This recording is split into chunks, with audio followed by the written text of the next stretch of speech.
Во недела Македонската православна црква Охридска архиепископија го чествува својот патрон, Свети Климент Охридски. Кој е Свети Климент?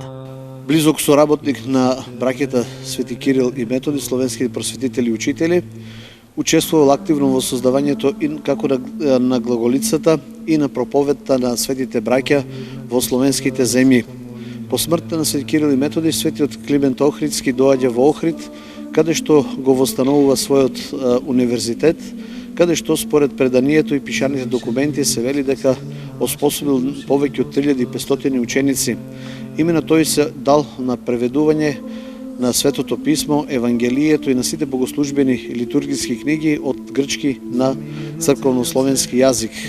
Во чест на својот учител Свети Кирил Солунски, тој ја создава кирилицата, со која го продолжува описменувањето на словенскиот народ на свој мајчин јазик, и благодарение на Свети Климент, кој во Охрид ја добил титулата епископ Велички, основајќи го својот универзитет, го просветлува нашиот народ и сите словенски народи заедно со Свети Наум Охридски, кој што пак ревносно работи на востанувањето на монаштвото на овие делови на нашата татковина, поготово во Охридскиот регион.